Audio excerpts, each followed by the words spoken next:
Finishes and factions catching action. Hello everybody and welcome to a new episode of Finishes and Factions does Monday Night Raw.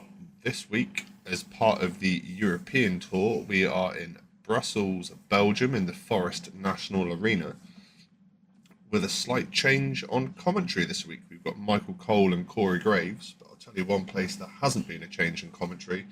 That would be here on Finishes and Factions, because you've got myself, Rich, and as always, my co-host, Adam. Adam, welcome. Yeet. Normally it's me that has the libations, but I think Adam might have had one on the way home from work today. Oh, no, I haven't. I wish I had that excuse. Oh, yeah, no, I'm just on one of them. Right, I'll pull myself together, I swear. Yeah, well. No jokes about pulling.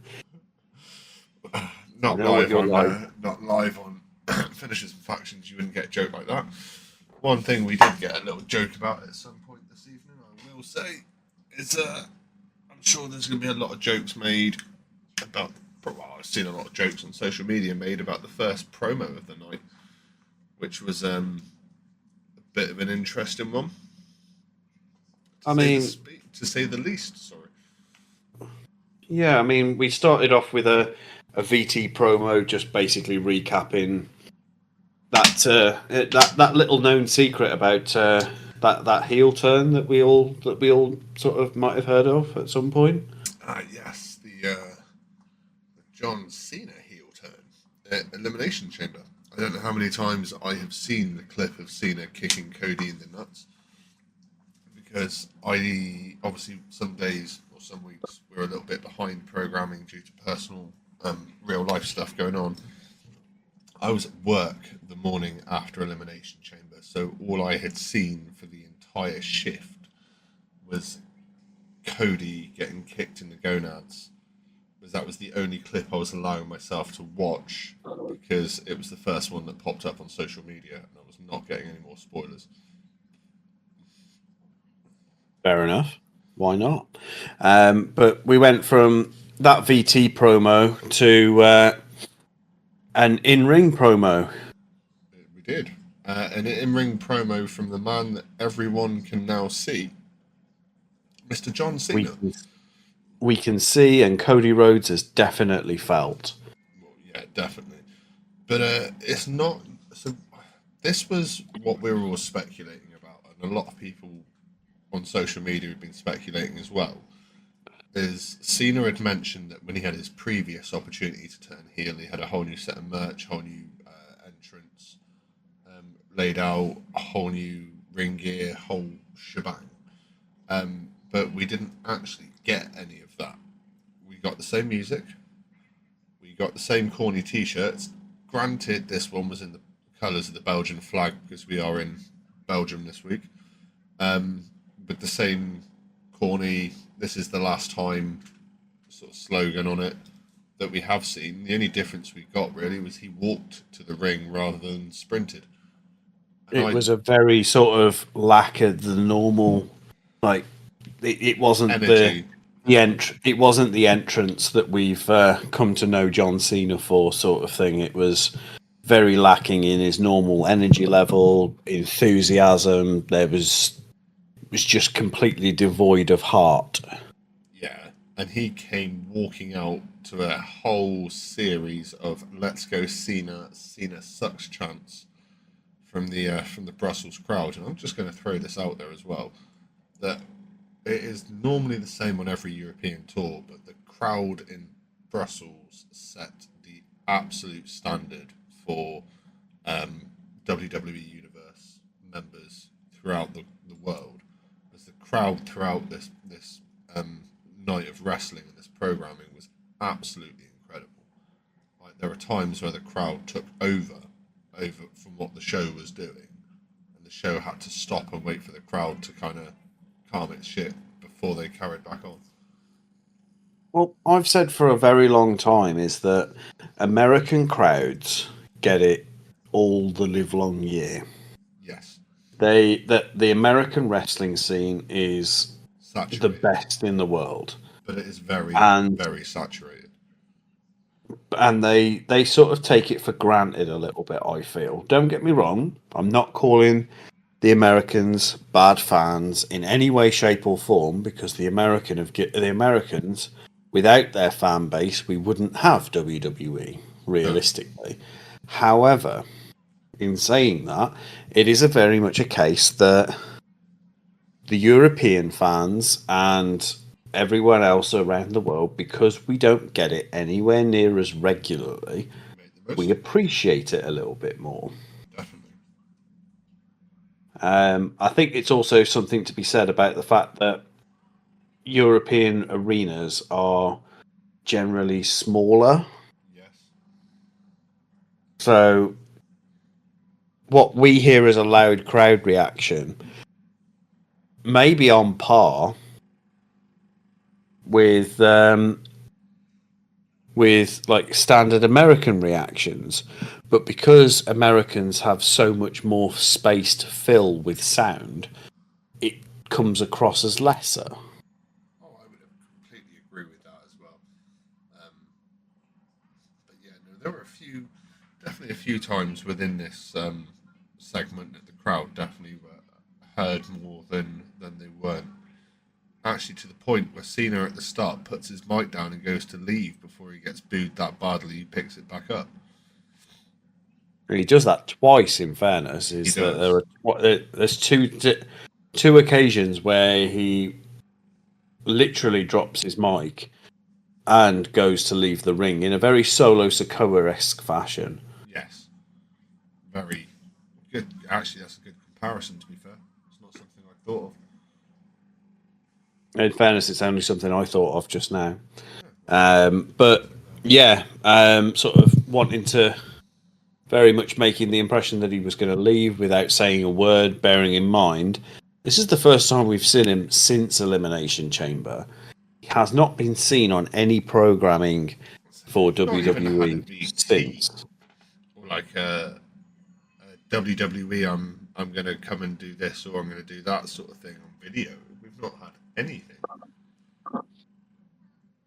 Complete radio silence up until we got to the point where, say, we've got John Cena stood in the ring for the first time since Elimination Chamber, and he starts going off about how the last 25 years he's been the victim of an abusive relationship with the WWE universe. Which, do you know what? I was sat listening to that entire promo, He's not wrong and about anything he says in this promo. no, because it is very much a case that he's always been hailed as that polarizing character, is that you either love John Cena or you can't fucking stand him. I'm a fan, personally. I'm a massive fan. Yeah. I've always been a big fan of. There's not much that John Cena has ever done that I'm not a fan of. Including that spinning championship he had at one point. Yeah, I mean that was that. I mean that they're still selling replicas of that now. Right, that's my point. But yeah, I mean his very first words were sort of an affirmation about how he doesn't really need to explain his actions, and yeah, the abusive relationship stuff again. Couldn't sort of disagree with it. And yeah, everything that he sort of says, as you said, that like the Brussels crowd were very much sort of helping to illustrate his point. I mean, I've got in my notes here that this is some absolutely incredible crowd work. But then when you're used to, like, Cena is incredible with a microphone in his hand anyway. What we're seeing is no different to what we've seen for the last 25 years. It's just not to the same point.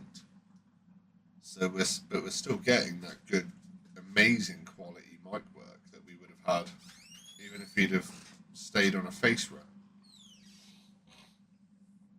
Yeah, very much so. I mean, he's always been able, no matter what sort of he goes out to the crowd, whatever he goes out to the ring to do, he has always had a very unique ability to have the WWE universe almost quite literally eating out of the palm of his hand. And yet they still were in Brussels. There was Yeah, no different to what we've seen before. He was putting an awful lot of things down, and they were picking them straight up. yeah, this is it. Everything that happened within that arena was all. I have to believe that it was all completely by design of the promo itself. Yes.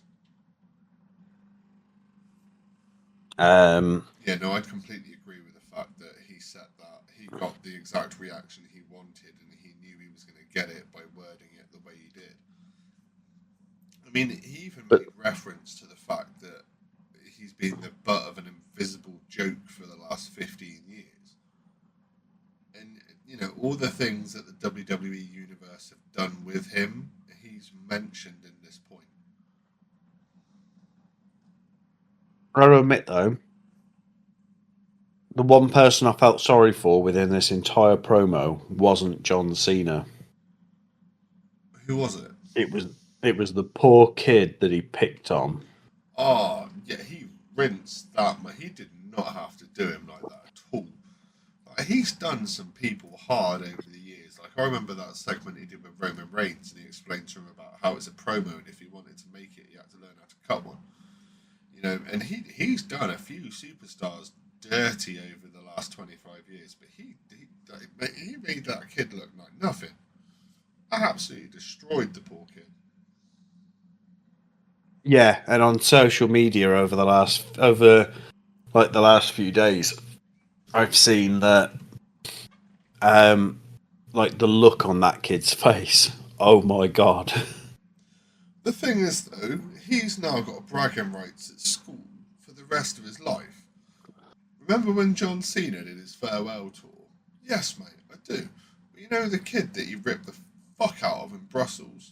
Yeah, that was me. Do you know what I mean? Like, that'll get him laid in a few years' time. Or it'll just get him bullied for the rest of his life. I You mean, got yeah, absolutely ragged on by Cena, mate. yeah, as long as he doesn't turn into the next version of Drew McIntyre, we are completely fine. There is enough tears being shed by Drew at the moment, and we don't need any more. But at one point, Cena does address the fact that I think everybody's sort of expected out of him new gear, new entrance video, just a whole repackage around around his sort of heel turn. Even though he's not classing this as a heel turn, he's not a baby face, he's not a heel, He's he's a a human human being being. with feelings. The only thing he's felt since Elimination Chamber was Cody Rhodes' nuts on his shin, so I will throw that out there slightly. Yeah, it's a case that I mean, to a certain degree, this was we obviously we have digs at Drew McIntyre for being a big Scottish crybaby because he is a big Scottish crybaby, but this big non-Scottish crybaby comes from West Newbury, Massachusetts, Certainly because he is. does have a bit of a cry. In fairness, he's having a proper whinge. Well, yeah, Um, and he's still setting the story, so we've got around, I want to say about 30 to 40 days until WrestleMania. There's still so at the time of the broadcast, we have 33 nights until WrestleMania. right. So we've got 4 weeks worth of programming. He's setting a story up here now where we're getting all the heel details. Even though he's not a heel, he's a human being. We're getting all those details. And to be fair, we get a lot more of those details, and we'll get a lot more of those details in the next couple of weeks. But the main details that we needed to get today, we were given, and then we were given main details from his WrestleMania opponent as well, because the American Nightmare himself, Mr. Cody Rhodes, makes a trip down to the ring in front of the crowd in Brussels. Yeah, so just as Cena's talking about breaking up this toxic relationship he has with the crowd and the fans and everything along those lines, that he is basically splitting up with every last one of them, which I think has to set some kind of record for the most breakups in one go. We'll have to ask Taylor Swift. Yeah, I don't even think she's been dumped that many times at once. Bonnie Blue gave it a good attempt, and she had 1,057 guys she dumped in one night. No, that's 1,057 guys that dumped in her. That's the one. Yeah. But yeah, we then get Cody, who basically interrupts what is basically turning into a bit of a tirade by John in ring, and Cody basically explains that that the fans gave John both their best and their worst, as they knew that he could take it. Yeah, which is true. Like, they've thrown Yeah. everything, including the kitchen sink, at this guy over the last 25 years, and he's taken everything on his chin, and he's still managed to become the greatest of all time. Yeah, this is it. And just as John goes to try and clap back at him, and he gets out the words, "Listen, kid," and we see something snap in Cody Rhodes' head as he shuts that shit down. Pretty much. Like, he shuts John Cena up and doesn't have to lay a finger on him. Which is always interesting to see, to be able to shut someone up without laying a finger on them. It normally means you've cut one hell of a sentence. Yeah, this is it. And this is when we get sort of Cody talking about how he feels about, like, what's happened with or what's happening with Cena, how he feels about that personally. Like, Cody came up while John was starting to make his way to the top, sort of thing, and it's a case that, as it is for a lot of people, not just wrestlers but fans as well, John Cena was a hero to a lot of people, and possibly still is. And he just doesn't feel, Cody doesn't feel that the John that we've got in the ring during this promo is Cena being at his best, and that Cena's best had better be at WrestleMania. Which, you know what, to be fair, even just for the viewing perspective, I'd be pissed if I stayed up all night to watch WrestleMania. Bearing in mind, I have work the next day, for Cena to not show up in a way that we know Cena can. Like, to have a WrestleMania moment and waste it is a massive thing. And for it to be your last WrestleMania too, you don't want to waste that opportunity. No, and regardless of everything else, it will surprise me greatly if we come out the other side of WrestleMania, and we can honestly say, hand on heart, that John Cena wasted his last WrestleMania. Right? No one wants to be able to say they wasted their last WrestleMania attempt. But yeah, basically this segment ends with Cody calling Cena a whiny bitch, and basically just walks out. It mic drops, walks out, leaves Cena in the middle of the ring to sort of reel from that last little barb that he sticks in. And then we just see Cena take quite a long walk back to the backstage. Yeah. Like, they put a lot of emphasis on that silent walk he had up that ramp. Well, I don't know if you noticed this, and I wanted to point it out a little bit earlier, but I completely forgot, even though it is in my notes. When Cody Rhodes came out to the arena, Cody's side of the arena was very bright, very flamboyant, very Cody Rhodes entrance. John Cena's half of the arena was complete darkness. No lights, no nothing. No, I didn't know if they were trying to signify something with that, but the effect they had with it looked really, really cool. Yeah, it's the visual representation of light versus dark, good versus evil, babyface versus heel. It's basic ring. It's very sort of basic, not just ring psychology, but presentation psychology as well. Is that if you can subtly nod to things like that, then it just emphasizes the story you're telling. Oh, exactly. But what surprised me more than anything else is that at the end of this, we are obviously John Cena's gone to the back, Cody Rhodes has gone to the back. We're left with nobody in ring, and we go back to the a shot of Michael Cole and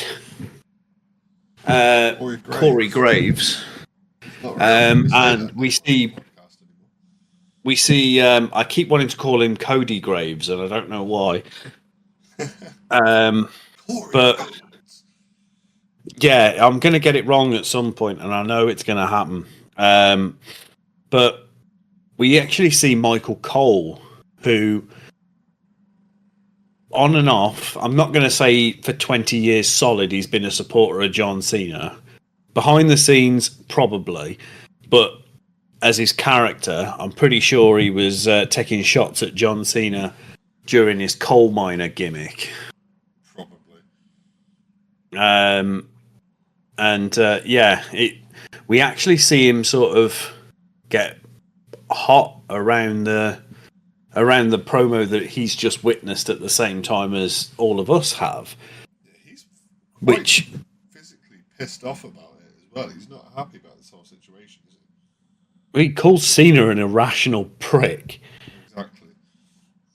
Which is not the Michael Cole we're used to seeing on the air, but I don't even think that's PG.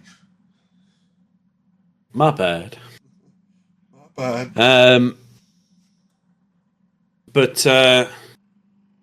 This we then go from there basically to the commentary team explaining that because of the Intercontinental Championship match being the main event of this particular card, it is a case that they're going to be taking looks back at famous WrestleMania Intercontinental matches or something along those lines, and they play us a little highlight reel of from WrestleMania 3 in 1987, Ricky Steamboat versus Randy Savage, where Ricky Steamboat ends up picking up the win in the IC title, which I've been back and watched that match. It was a brilliant match, don't get me wrong, but I went on record last time and said that doing the famous cage matches and things like that was a really nice way to promote that match. I just feel like they've tried to catch lightning in a glass bottle again. It was a really nice, novel idea.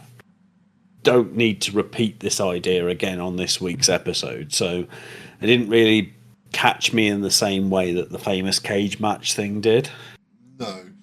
And I think the famous cage matches was slightly more interesting than the IC title. Don't get me wrong, the IC title is a great title, and it's been held by some amazing superstars over the years, but nothing about the IC title says blood and guts rather than two people going one-on-one in a steel cage. Yeah, this is it. It's not as... It's a championship that's been around as long as wrestling's been around, pretty much. It's one of those mainstay titles where the heavyweight championship has changed names over the years here and there. The IC title has always remained. Yeah, it certainly has.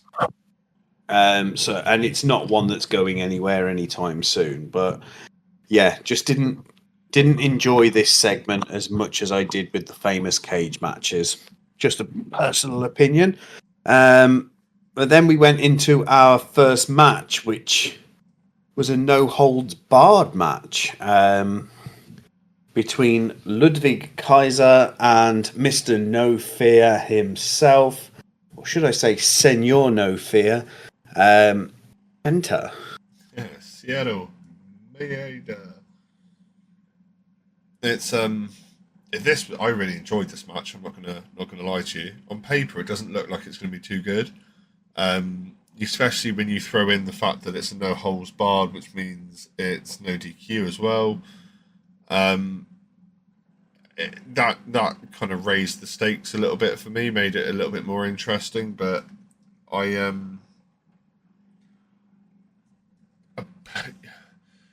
you can see where this one's going, unfortunately, and it's not anything to do with the two superstars that are in the ring. It's just the way that one of them's being booked, and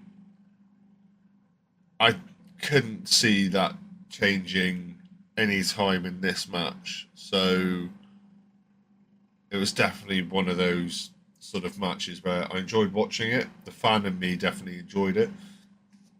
The podcaster in me hated writing notes for this match, I'm not going to lie. But it was definitely a very good match to watch. And it started off with a rather nice... Well, one of the first high spots I've made notes of was Penta running the barricades and popping a rather nice Hurricane Rana onto Ludwig Kaiser, who gets sent straight into the corner ring post. My very first note as well, in fairness. So, yeah, I think we were along the same lines with that, because it's... Don't get me wrong, we've seen people run... We obviously see a lot of people run the ropes. We see people... we see a lot of creative ways to create offense. I don't remember the last time I saw somebody run the actual barricade in WWE. No, normally that's only really safe for Kofi Kingston trying to get himself back into the Royal Rumble event. So someone to be running around it and using it as part of an extra space to play with was actually quite nice to see. Which is just what we've sort of come to expect from Penta, realistically. I mean, I struggle to think of a match he's had in WWE where there hasn't been some aspect of creative offense there. Well, just a match in WWE where it's not stayed inside the ropes. This guy spends more time on the outside of the ring than he does on the inside. Yeah, and I don't think we saw even the tip of Penta's potential, seeing as how this was a no DQ match, which I'm led to believe is one of his preferred kind of matches to do, just because it gives him that little bit more creative license with how the match plays out.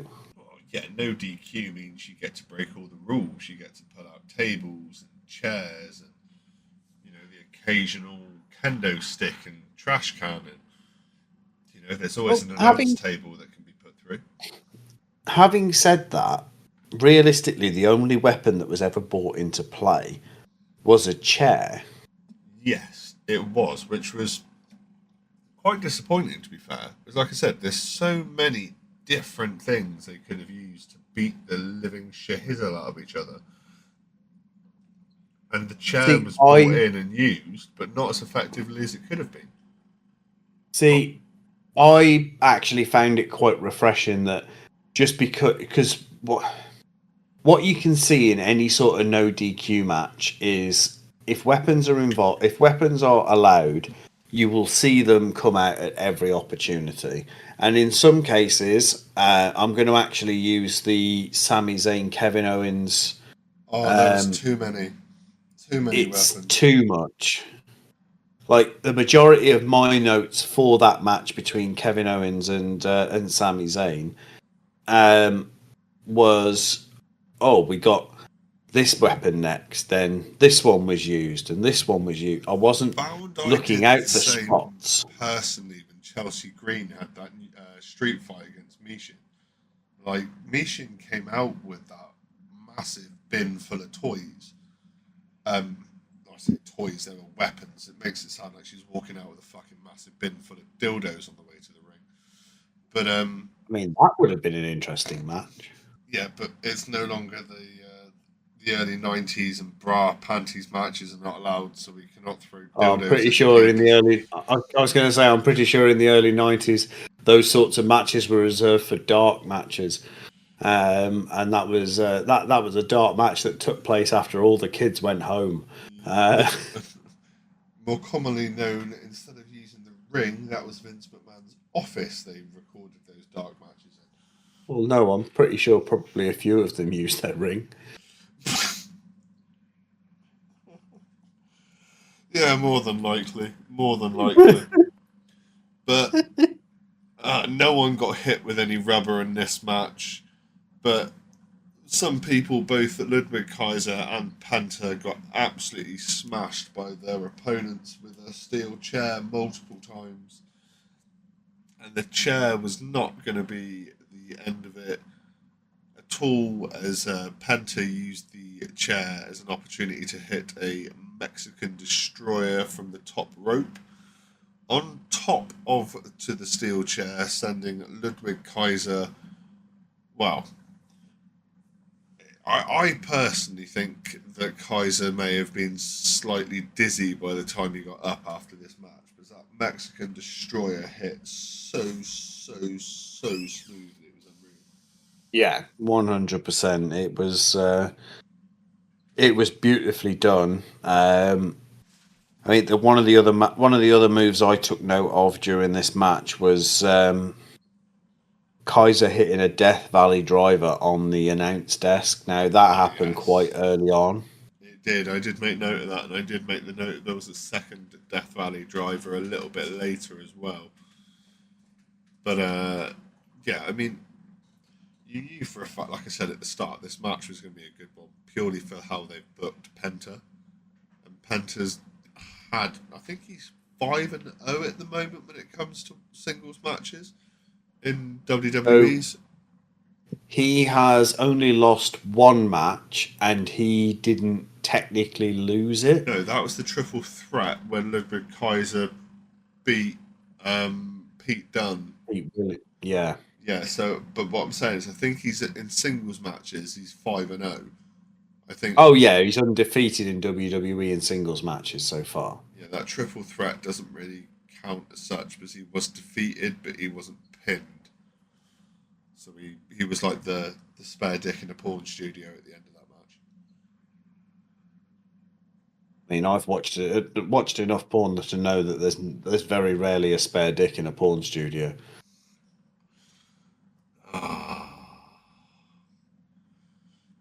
Just saying. Well, yeah, that's a good point. That's a good point. Normally the useless dick's making the tea. But this time round, the useless dick is probably sat in the Judgment Day's corner again. But before we get too far, we get to go and see have one more thing. Kathy Kelly with a little backstage conversation with Penta.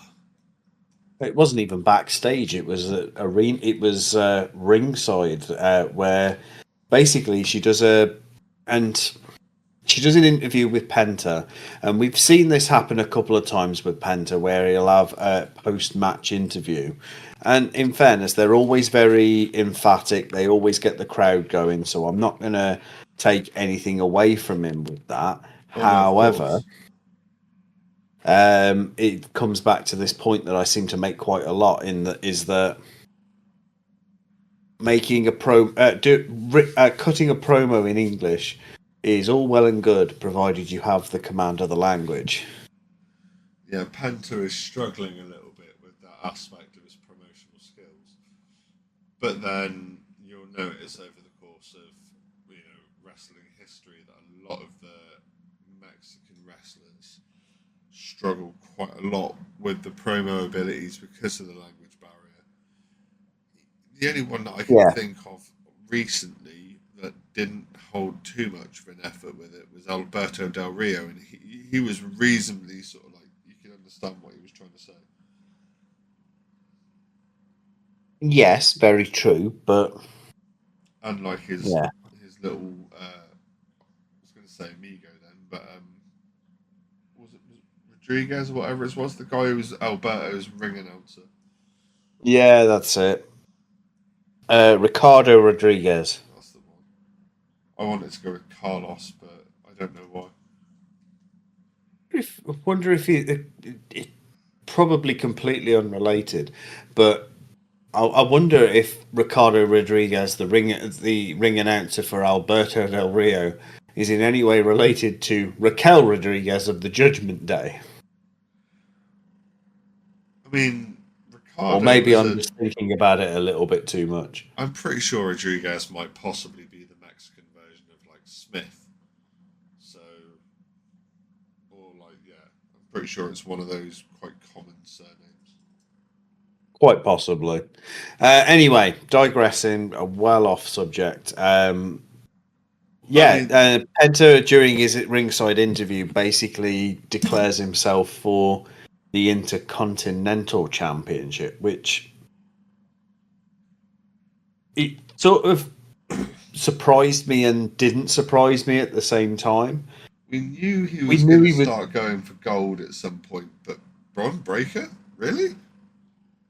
Or is he hoping that Finn topples him in the main event so he can get easy pickings on the low hanging fruit that's Finn Balor? Well, this is it. Is that there's so many ways that could have gone. I mean, it could have. But yeah, just a bit odd. I'm not sure. I'm not sure why it surprised me and why it didn't surprise me at all at the same time. It just, yeah, it all feels a little bit odd. But I think Penta versus regardless, Breaker will be a decent match. Yeah. Do I think it they'll have could Penta be. win the title? No. Could it be a win via DQ? More than likely.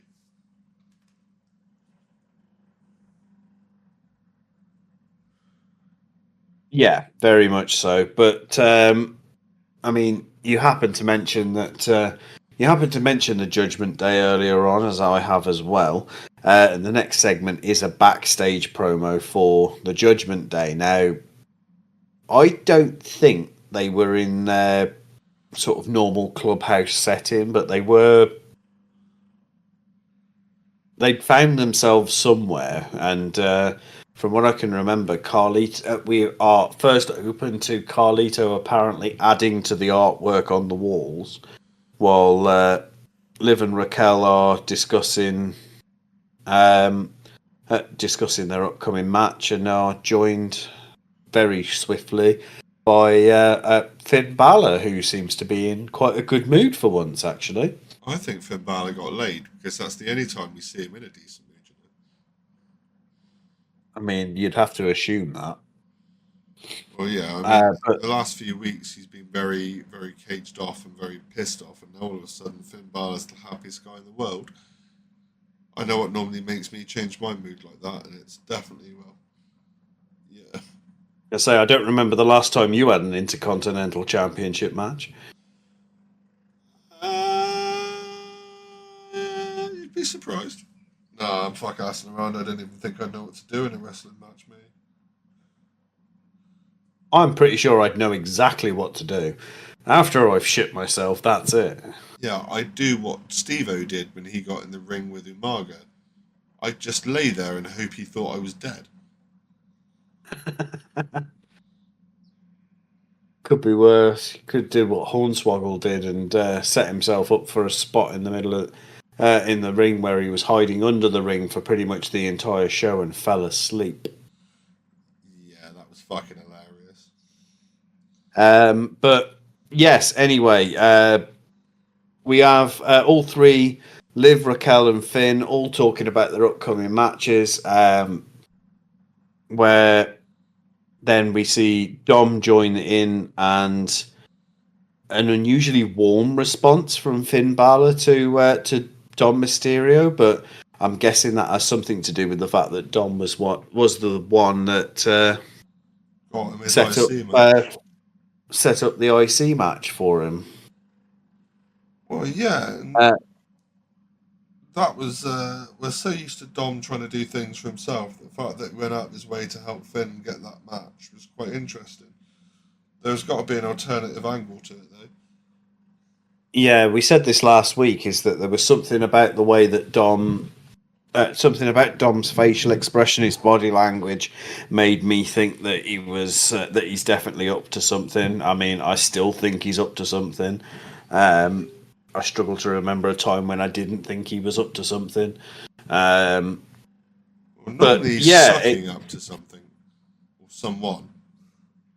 yeah, but I think he's possibly possibly going into business for himself a little bit. But yeah,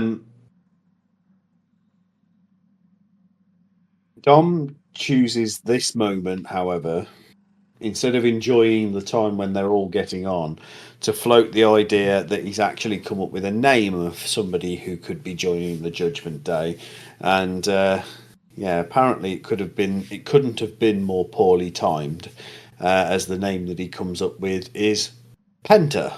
The man who has just announced that he is interested in the Intercontinental title, which Finn Balor believes is going to belong to him after his match with Bron Breakker late this evening. So obviously Finn's a bit pissed at Dom for basically trying to bring a traitor into the mix or someone that could stitch him over to steal the title. Yeah, because as much as I'm sure Penta can play nicely with others, somehow I just don't think he'd be a very good fit for the Judgment Day. Aesthetically, yes, but I'm just not sure that this version of Penta is the one that joins the Judgment Day in this instance. Yeah, no, definitely not. But Um, I have seen on social media a perspective other suggestion for Judgment Day, due to some images that were taken from backstage promos throughout the course of the evening. oh right, okay.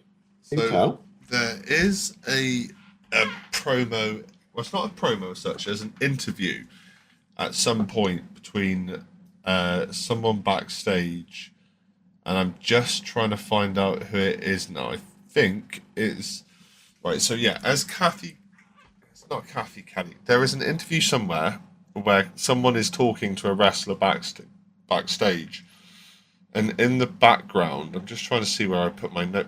Put it in my notes. 'Cause I did make a note of this. Um,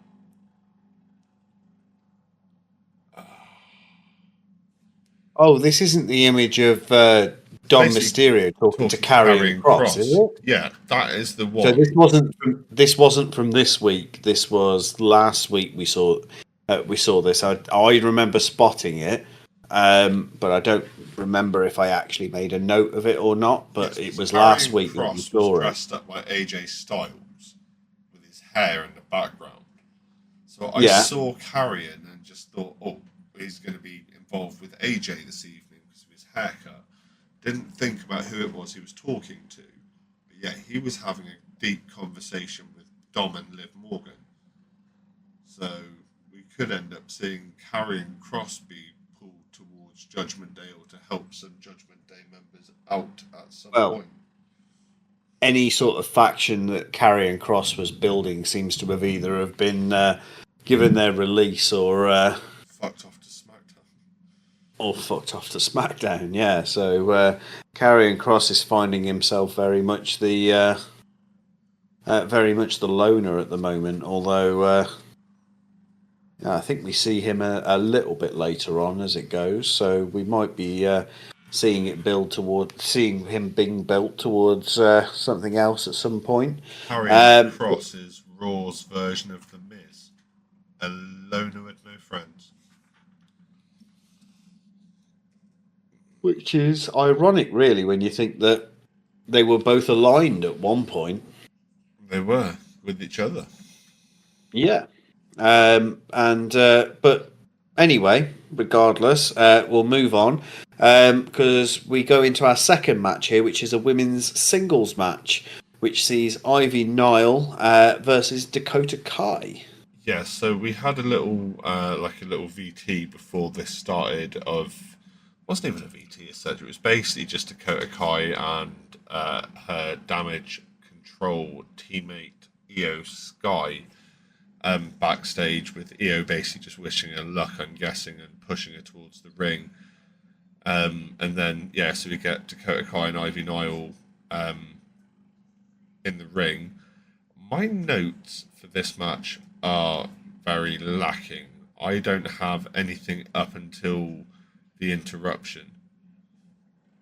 So the reason for that is because there wasn't really an awful lot to comment on.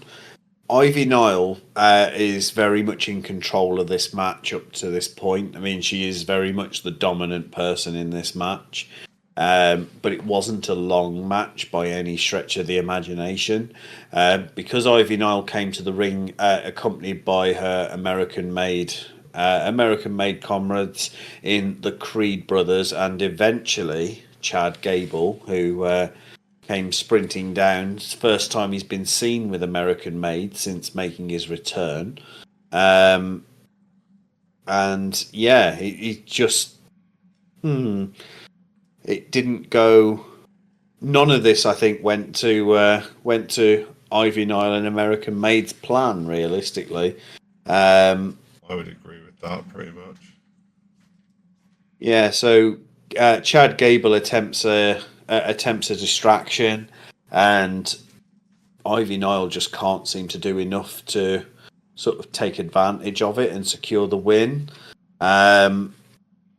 Rey Mysterio and Dragon Lee of LWO end up coming down to the ring, attacking the Creed brothers, and then chasing Chad Gable from ringside. And that entire distraction allows Dakota Kai to pick up what could potentially be looked at as a really easy win over Ivy Nile. Hit a massive big boot and then a GTK. Do you know what that stands for? No. No, neither do I. There we go. If I genuinely thought you were going to tell me. No. Neither do I. If anyone listening knows what the GTK is or stands for, then drop us an email. Let us know. It's finishersandfactions@gmail.com. And then, yeah, she picked up, well, I think it's a pretty big win, to be fair, over Ivy Nile. Especially after Ivy threw her face first into the barricades a fortnight ago. Yeah, very much so. I mean, yeah, it's just, I've lost my train of thought. I was going to say something. I'm sure it was really insightful, and I genuinely can't remember now. That's always the way it goes. It's right, though, because once these women have left the ring, I'm probably sure there was a VT in there somewhere about something. It's probably the WrestleMania weekend one that I haven't made note of. We have a little recap on what happened last week between Io, Rhea, and Bianca in the middle of the ring. When they both Rhea and Bianca stuck their hands in Io's face, and Io got very pissed off with it. And then this week we have a contract signing between Io Sky and the women's Elimination Chamber winner Bianca Belair, who is her WrestleMania opponent. They're coming to the ring to sign the contract for their WrestleMania match, which means it's the first one that's actually been done so far, I believe, Adam.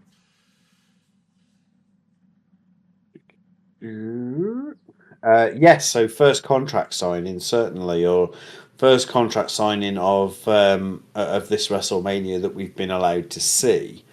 It's a case that generally any form of contract signing that's done in the ring will normally end in chaos. And I suppose this is no different, realistically. Just going back to an earlier point, GTK, the go-to kick. It was making my brain itch. I needed to find out. Making your brain itch. was rizzing him in with his tism. Yes, pretty much. I was going to Google it after we recorded this anyway. I did it while we were recording this, so there we go. But yeah,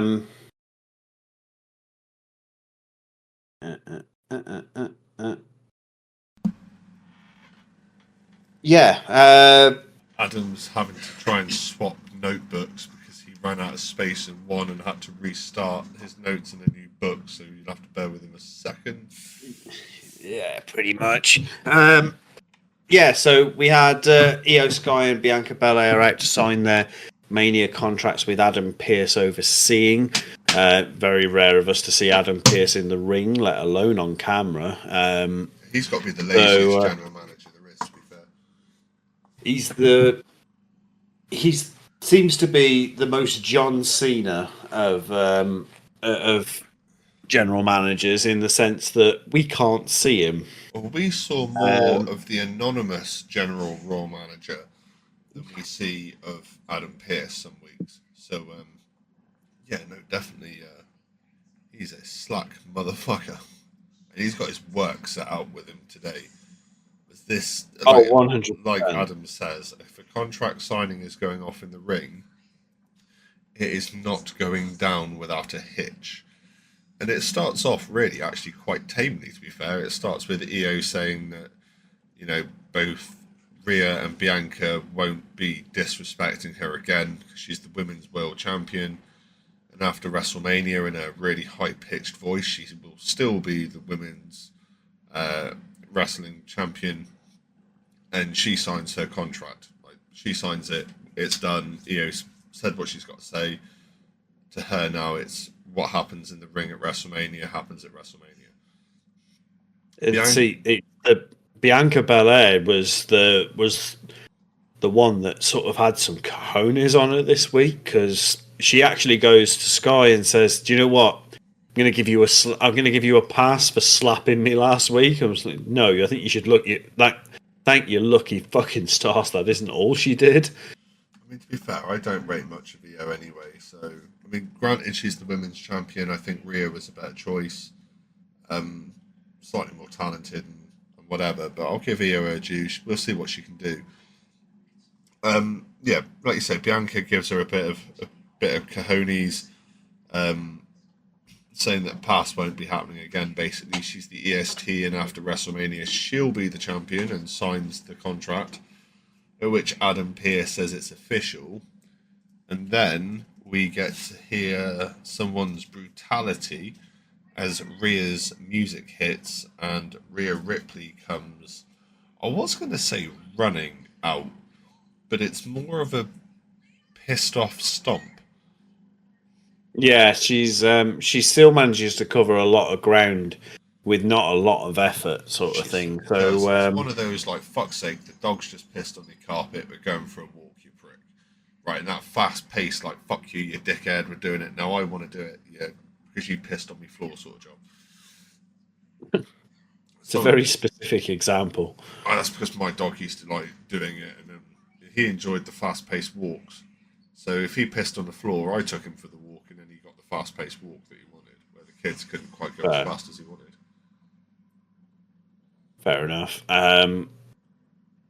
Yeah, so it's a case that both Belair and Sky have managed to sign their contracts, and Rhea Ripley joins us in ring. Basically comes out and starts an argument with Belair, which I think sort of gets under the skin of our current champion Io Sky, because again she's being very much sort of pushed to the wayside in favour of Rhea and Belair's argument. Rhea and Belair's argument. Yeah, and then, you know, at some point again, bearing in mind we've got referees as well that Adam Pearce has called out because Rhea's not supposed to be there. Now, I've got here that Bianca pushes Io in the face, Rhea shoves Bianca, and then between the three of them there's a series of pushing, shoving, and whatnot. And then Rhea pushes Bianca onto the table and then tries to basically power bomb Io through Bianca and the table, but it doesn't quite work, and they end up basically just lying there going, "Fuck, that hurt," which I actually thought gave it a slightly more of a meaning to it. But surely being power bombed into someone and the table not giving away is going to hurt more than the table giving out. So I'm going to correct the record ever so slightly because you got to the right result, just not necessarily using the right method. So Rhea actually ends up dropping a massive headbutt on Bianca Belair, which ends up knocking Bianca onto the table. Yeah. That is when Io Sky gets power bombed into Bianca on the table, which you're quite right doesn't give out. I'm not sure if it would be more painful if the table had sort of gimmicked out, and because there would be a second drop in there, which could be potentially painful with broken bits of table sticking in you. Yeah, it's a bit of an odd one. We'd have to experiment with being power bombed into somebody on a table and seeing if it gives out or not. And with the most amount of respect, the only person that's going to be able to power bomb the other one into somebody else is you power bombing me, because I ain't lifting your fat ass. Yeah, no, to be fair, that's probably a good point. I will say, though, as ruthless and as painful as that looked, it does not look nearly as painful as a clip I've seen on social media this week from AEW, where Edge managed to suplex John Moxley onto what looked like a bat made of nails, to the point where it got stuck in the back of Moxley's back. They actually had a referee put his foot on his back and yank it out of Moxley's skin. It was an absolutely ruthless spot. But enough about AEW. We're not doing a finishers and factions does at AEW because I do not have enough time in my week. One thing I will do, though, is sit here and talk about the rest of this segment, because it does not quite finish with that powerbomb through the table, because Rhea and Adam Pearce are staring each other down in the ring, and Rhea notices that on the floor just next to her feet is a nice little black binder, and in that binder there is the contract that was just signed between Io and Bianca Belair, and in the binder also is a nice shiny pen that Adam Pearce left in there. So Rhea decides that she's going to scribble her name in there as well, possibly making this into a triple threat match at WrestleMania. And yeah, definitely did not think that was going to be the way it was going to go. I'm not going to lie to you. So we knew it was going to erupt into chaos. It was the triple. It's the order of things. But yeah, I do sort of take your point that it wasn't to be fully expected of having that happen, but yeah. It's so Rhea runs off with the signed contract with Adam Pearce in tow, basically telling her it's not binding.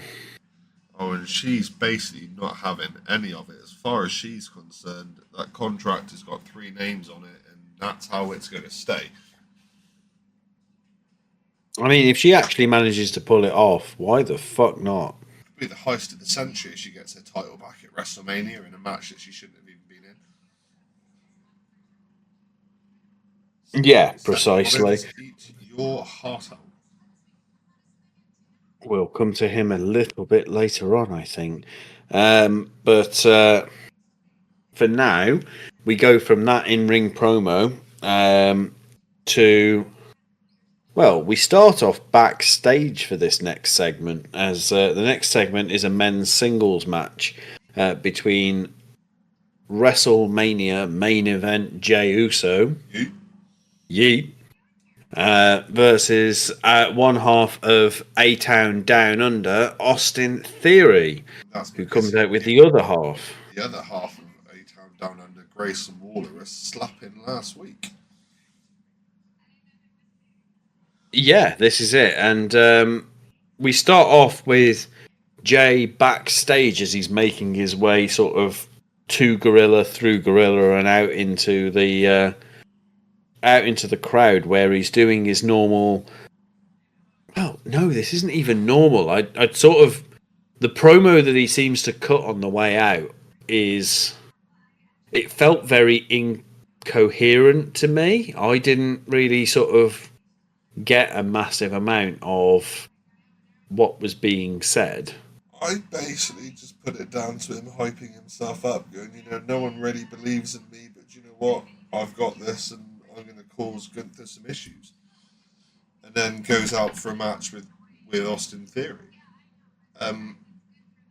which.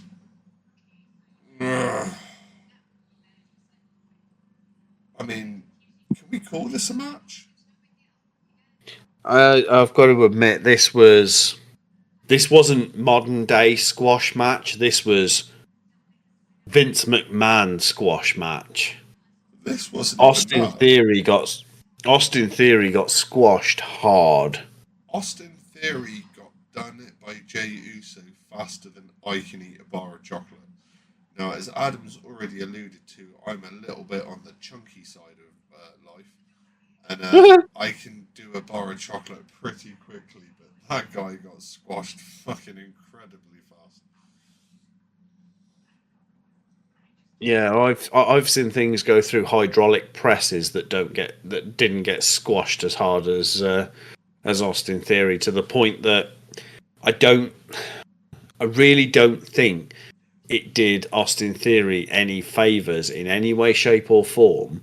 Now, we praised squash matches in this current era last on one of our previous episodes because they do squash matches in a way that protects the character of the person who's being squashed in that squash match. But it's a case that this time they didn't even bother. Like, I know Austin Theory hasn't got much of a character to protect, but protect what little the guy's got. Well, so I've seen on social media that this was supposed to have been an 11-minute match, and this lasted maybe 11 seconds if we're lucky. The afters to this match lasted longer than the match did. And the afters was basically Grayson Waller jumping in to try and avenge the fact that Austin Theory had just been completely fucking annihilated. So I had the match last in less than 2 minutes, bell to bell.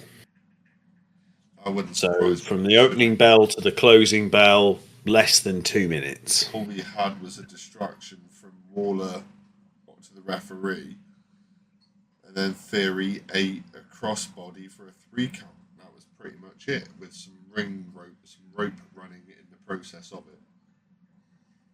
Yeah, I mean, if your theory holds out and the match was cut short because of Austin Theory managing to injure himself, then you know what? Fair enough. But at that point, you're protecting the individual. You're not protecting the persona, and that's important as well. Seen on but social media that Austin Theory is basically him and Triple H aren't seeing eye to eye because Austin Theory was a Vince McMahon guy rather than a Paul Levesque guy. So apparently this is him just being punished. But that was a Sports Skeeter article in there about as reliable as single-ply toilet paper. yeah, I don't generally tend to put much stock in anything I see on Sports Skeeter. At one point, they used to be really good. They did. Now, not quite so much. Yeah. But, yeah, as Rich alluded to earlier on, we sort of ended up with a bit of a super kick party to Waller, and Jay hits an absolutely abysmal suicide dive. I mean... Oh, mate, he fucked that almost as bad as Top Dollar did. Jesus. That guy nearly hit the freaking ring apron face first. Yeah, unprotected as well. That looked like he would have been in a complete world of pain if that had hit. He was very 100%. lucky Samoan today. Oh, definitely. Although, admittedly, I don't think he felt like it for very long, as I think he got back in the ring to try and reattempt it, but was He was, very much cut short by one rather angry Austrian. yeah, the ring general Gunther snuck out and snuck up behind him and locked in that. I want to say it's a camel clutch. It's not quite. It's more of a. It's a rear naked chokehold Oh, without the extension at the legs. But yeah, he basically just locked that in and gave Jay a nice little cuddle goodnight. but he didn't though, because this is now the third week that Gunther has tried to do exactly the same thing to Jay. Is catching him in a moment of weakness and trying to put him to sleep. In 2 weeks, he's managed it. This This week, week, not quite so. Jay had an answer. Yeah, he used the apron. He ran into the apron and used that to bounce, not the apron, sorry, the ring post to bounce Gunther off him, which is shows he's learning and progressing a little bit about what Gunther's capable of. But more than that is that Jay didn't just stop there at being able to equal Gunther's moves. He took advantage of the fact that Gunther was very much on the back step, and he kicked the shit out of Gunther basically, And to then the had point. the audacity to pick up his title. And I thought, honestly, the image of Jay up on the top turnbuckle with Gunther on the floor, stood up, but on the not in the ring on the outside sort of thing, was a very sort of powerful image of Jey Uso holding that title aloft, stood over Gunther, Gunther, who looked really helpless, like truly lost child helpless. yeah. I'm pretty sure there's a joke in there I could make somewhere, but I'm not going to. Yeah, that's not. But we'll WWE go. are not coming live from Portugal. They are not in Praia de Luz. Not this week. But yeah, we went from there to a VT promo, basically sort of teasing our main event, which is the Intercontinental Championship match with Bron Breakker versus Finn Balor, and the build-up that led to that match. And then we did have a few. They like to do this segment intermittently, which is the WWE in wherever it is that they happen to find themselves. And because this was WWE's first ever TV broadcast from First ever live Brussels, TV broadcast from Brussels. um, they didn't really have much more else than that. Now, Michael Cole did manage to slip in at one point and say that WWE first came to Brussels in 1989, but this would have been back when, before they were doing televised international shows. It was a case that they were doing Europe, they'd do European tours, and they'd be house shows, so they'd be non-televised. And non-storyline affecting sort of thing. It would be a case that they'd send a couple of main event guys and a bunch of mid carders to go and tour Europe for a month or two, doing as many shows as they could possibly get away with, in the shortest period of time possible. Pretty much, and try and make as much dollar as possible. Yeah, pretty much. And then they go back over to the States. The mid carders would go back to be either some of them never being used again, to the main event guys being slipped back into current storylines. Then we went for a backstage promo, sort of a continuation of the of what happened between Rhea Ripley, Bianca Belair, and Io Sky earlier on. We see Adam Pearce arguing with Rhea Ripley, who I remember saying to you, actually, Rich, a couple of times while I was watching this, like, the smile on Rhea Ripley's face as she's arguing fear a woman that smiles while you argue with her. Oh yes. If you're arguing with a woman that is smiling at you mid-argument, Run run. the opposite way as fast as you fucking can. 100%. That is not a safe human. Yeah, no, I learned that on the hard way myself. A few times, yeah. If your wife or a significant other smiles at you during an argument, get the fuck out of there. Preferably to the nearest police station. You are safer in a cell than any other place in the world. Okay, I'm not making the obvious comments there. Anyway, sort of Rhea reluctantly ends up trying to put the contract through Adam Pearce's chest and demanding to be in the match. And this is when sort of Bianca jumps Rhea with Io Sky. So this all And got then- very confusing. There was just a lot of asses being kicked.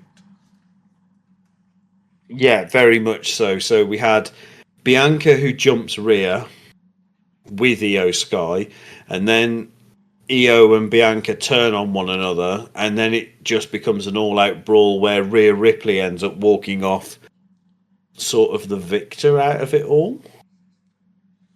Oh yeah, she definitely opened up a massive can of whoop ass and delivered the other two women in this section a nice big dollop with some custard too. Yeah, very much so. But yeah, Rhea Ripley ends up being sent away by Adam Pearce after him and security managed to break up the fight. And yeah, I think we're going to have to wait and see what happens with the women's title match at WrestleMania, whether we're going to see a bit of brutality in the mix there. Well, I think we're going to see an awful lot of brutality in that mix. Because that match on its own without Rhea is going to be pretty ruthless. But you add Rhea into it, and you've got an entirely different occasion. Very much so. Different occasion.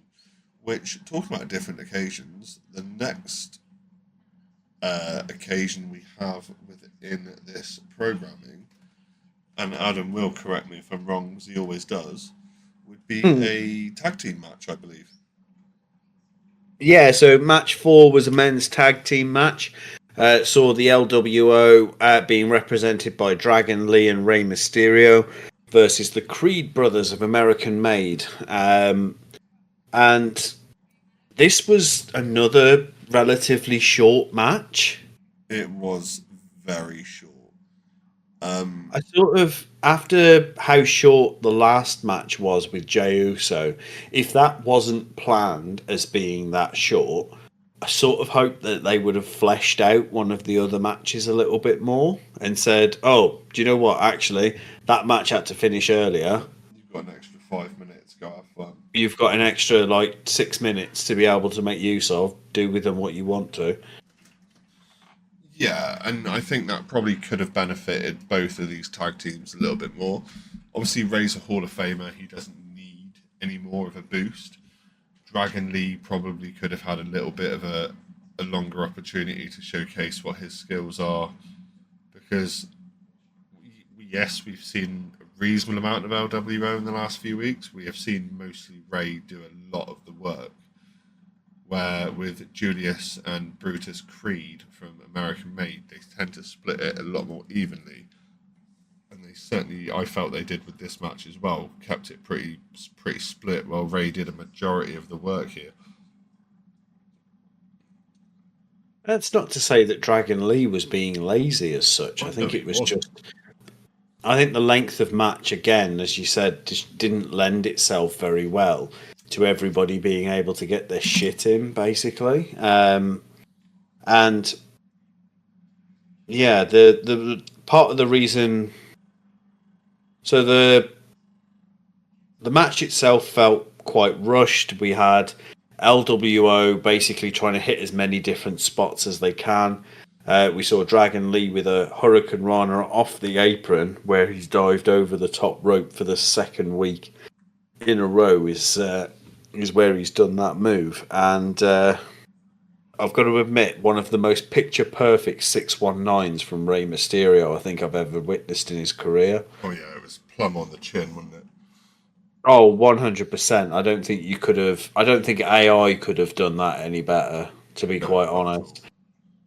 And LWO end up picking up a rather swift win. Yeah, off the 619 and a frog splash for the 3 count. To be fair, it's like I said, Ray did a majority of the work, but it seemed as though if they'd have had more time, Dragon Lee probably could have got the finish. But it was down to Ray this time. Up until we had an interruption from our newest member of the Raw roster, the masked luchador. He showed up and basically just dropped Rey Mysterio and Dragon Lee pretty quickly. To be fair, Yeah, he wasn't hanging about at all. And I mean, we've still got Cole perpetuating the fact that this could be Chad Gable. I mean, it certainly makes sense, although the way that they sort of harping on about it, I've got an odd feeling that it is going to turn out to be somebody completely different. yeah, they're trying to push Whereas us too they'll, much towards Chad Gable. it's easy to understand why, though, as the Masked Luchador does have a similar physical build. Move set. Um, yeah, but move sets can be taught, I suppose, and yeah, body frame isn't always the smoking gun that you sort of hope it was. But Oh no, in of this course. case, the masked luchador ends up being chased out of the arena by some rather interesting security tactics. It's kind of a case that the security wasn't anywhere close to being quick enough to get into the ring to stop the LWO from having their asses handed to them, and it just very much ended up boiling down that um, at the yeah, I mean the masked luchador was run out of the ring, and LWO were left sprawled in the ring. So It's always a good way to leave a scenario, even if it's LWO that have taken the brunt this time and been sprawled out. But you always like to see someone laid out at the end of a decent match, don't you? 100%. Always just helps finalise the selling of how good the match was by how long it takes them to get up. Unlike when you have Yeah, Randy Orton asking the camera guy if it's finished so he can get up and walk out. yeah. I've forgotten about that. In fairness, obviously not on last week. A historical clip of Randy Orton having to ask the camera guy if the segment had finished so that he could get up and go home. Yeah, he just wanted to get his paycheck on the way through Gorilla and go and lie in a hotel bed, didn't he? Yeah, pretty much. But we went from that match into a VT recap of last week's main event, the steel cage match between Seth Rollins and CM Punk. Yeah, this was quite a lengthy promo, to be fair. Um, which basically it started off with Seth Rollins coming out to the ring and the crowd busy chanting CM Punk's name, but Rollins kind of going, "Yep, we will talk about him, but want to talk about Roman first." Basically says he's not mad that Roman got revenge at Madison Square Gardens because, to be honest with us, he'd have done the same thing. But he also then goes on to rip Roman about saying that even after all these years where he's had the wise man, he still can't come up with a plan because he needed the architect to help him out. Um, and then he goes back to mentioning about CM Punk, who he refers to as the luckiest loser on the planet. And if he'd have had a few more seconds, he would have done what he wanted to do and ended Punk's WrestleMania dreams by curb stomping him through the base mat of the ring.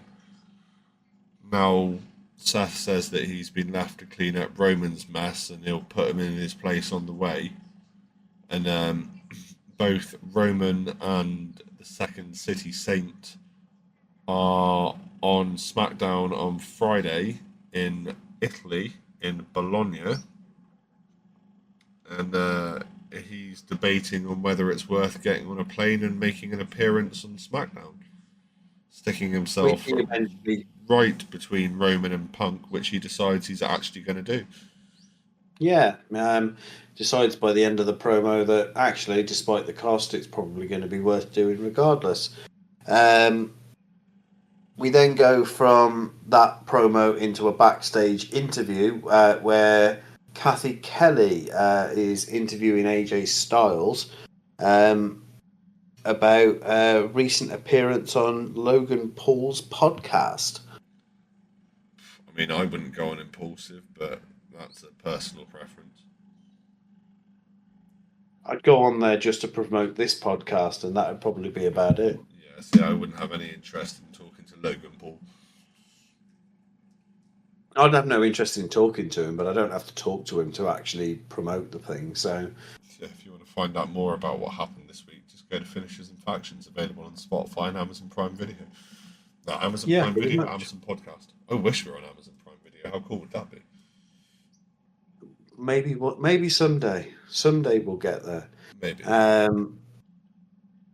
But yeah, it's a case that apparently AJ Styles has been saying something similar to what we've been saying about Logan Paul, in the sense that he doesn't really deserve to be where he is. I mean, Um, AJ had to go through the Indies and TNA, and Logan Paul got it pretty quickly.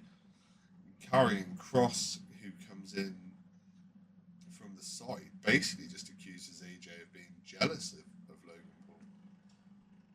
and in fairness, makes a very valid point at the fact that, yeah, it's like AJ Styles had to take 17 years to get from where he started to where he is now. Yeah. And that took over 17 years when he started off in the Indies, was making a name for himself, to when he finally got the call up to WWE. I've said before that I think that WWE missed a bit of a trick where they should have really gotten at AJ Styles when he was still in while he was still in TNA, before the soccer mom haircut and everything like that. But at the same time, I'm sort of glad they didn't, as I just don't think Vince McMahon would have known what to do with him if he had him. So yeah, bit of a double-edged sword with that one, but we'll move on from there just as we're coming to the end now, and yeah, we'll get this wrapped up. We come to the main event of the evening, which is the Men's Intercontinental Championship match between Bron Breakker and Finn Balor. And Courtesy of Dominic Mysterio.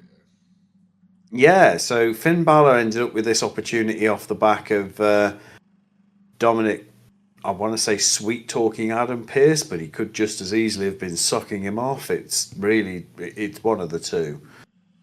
I mean, by the Sexual amount of time we've favours. seen Adam Pearce today, there could have been a few sexual flavors. Sexual favors are floating around. I mean, they could have different flavours as well, I suppose. But But tell me what's your flavor? but yeah, I mean, the thing that becomes obvious very early on. I mean, this is the first time that Bron Breakker and Finn Balor have faced each other one-on-one. And it's for the IC title, no less. Now, we know that Bron Breakker's style is very sort of smash and grab. He's going to hit you hard and he's going to hit you fast. Of course. He's a big boy. He's a Steiner boy.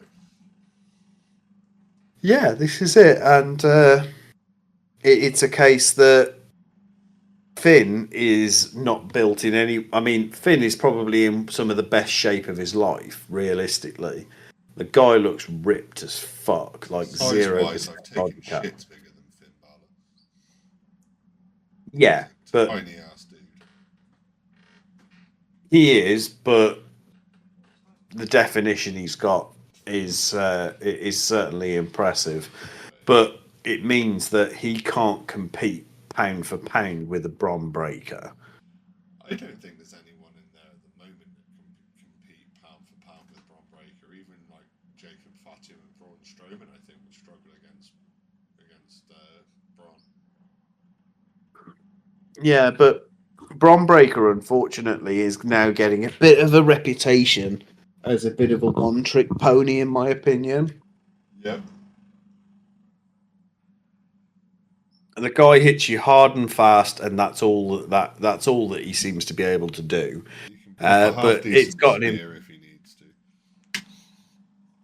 It's got him into a championship position where he's regularly defending said championship to a reasonably high level. So, I mean, Look at what Goldberg whatever did he's. with the limited moveset. Yeah, fair enough. I don't think necessarily Bron Breakker's got a limited move set. I just don't think he's showing an awful lot of the move set that he has off. Yeah. He's comfortable and he knows what's working, so he's staying there. Yeah, but he is. This is one of the longer matches that I've seen him in, and I mean, Finn had to try and play this match as cerebrally as he possibly could, because he certainly didn't have a size or a weight advantage on Bron Breakker to be able to use it, against him. And it's kind of a case that Dom and Carlito do come out to help Finn. They don't come out with him to begin with. They sort of join him after he's out and the match has begun. And they very much make their presence felt quite early on from this. I mean, they kind of needed to. They know that Finn doesn't really have much of a chance against Braun one-on-one, so they needed to try and even the score. And what easier way to even that score than to bring out the Judgment Day and the remaining members in Carlito and Dirty Dom Mysterio. Yeah, but it didn't really work the way that I think they intended it to, maybe. As sort of towards the end of this match, it's kind of a case that the Judgment Day end up costing Finn this opportunity. Well, that's because Dom interfered where he shouldn't have done, moved the rope a bit too far and sent Finn Balor back onto the top turnbuckle rather than allowing Finn to have the time to pull off the move he needed to pull off to finish this match. Yeah, very true. I mean, Finn Balor ended up landing nuts first on the top turnbuckle, which is, I mean, landing nuts first on anything is not comfortable, but not when it's on the top turnbuckle. Yeah, the only one that I've seen that was worse than that was when they managed to hang up AJ Styles on the top rope for a good 3/4 of an hour, realistically, because I think they had 1 or 2 matches while he was still there, straddling the rope, and every time that rope moved, you felt every ounce of pain going through that man's body. It was brutal, but again, we're not here to talk about AJ Styles, not on this occasion, but yeah, it's so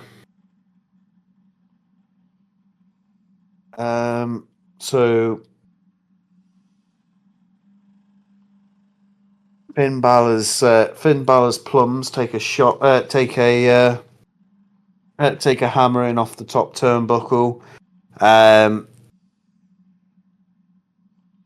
Breaker ends up taking advantage to basically take out Dom and Carlito and hit Balor with a Breakensteiner, which isn't a bad move for somebody with Bron Breakker's skill set, in my opinion. And he does it really very well. And then sort of followed by a spear, which turns into a pin, which then turns into a 3 count to retain the IC title. So Bron Breakker, lives to fight another day as far as the Intercontinental Championship would go. But that sort of doesn't quite bring me to the end of my notes, as at the end of the match, after Bron Breakker retains, Dom and Carlito basically set about Bron for Breakker to be saved by Penta. Yeah, he's obviously wanting to protect the easy way to the Intercontinental title, and well, with if Finn Balor had won this match, that would have been the easiest way to do it, but it gives us a face-to-face with the title holder to say, basically, look, I'm coming after that. Yeah, and the episode ends with Penta and Bron squaring off in the middle of the ring, which I'll admit, if you told me about it and just put it on paper that this is a match that's going to happen, I'd have been like, yeah, not really feeling that match. I just don't feel like it's going to be very entertaining. Although seeing the pair of them square off now that I've seen them sort of face to face with one another, it is a case that, do you know what? I actually think they could have a really decent match if it's done in the right way. Yeah, no, definitely. It could be an incredible match if they write it in the best way they can. But I'm not entirely sure how they could go about doing it, to be fair. Well, there will only be one way to find out, as it certainly seems that instead of just declaring himself for the IC title, he has very much found himself in Bron Breakker's sight line. So we're going to have to wait for possibly next week's Raw to see how that one fleshes out. But for now, I mean, that's certainly taken me to the end of my notes. I mean, have you got anything to add there at all? I think you've pretty much covered it all, mate, to be fair. Fair enough. In which case, that brings us to the end of Finishers and Factions does Monday Night Raw. We will be back shortly with Finishers and Factions does NXT, which this week comes to us from the Performance Center. So this will be a break from the European tour that the rest of the promotions find themselves on. And we'll be seeing things like the underground match between Trick Williams and Eddie Thorpe, as well as a women's United States Championship match, which sees Chelsea Green attempting to defend against Sol Ruka, who's been on one hell of a run recently. So I think we'll leave it there, and we look forward to seeing you in the next episode. And it's good night from me. And good night from me. See you in the next one.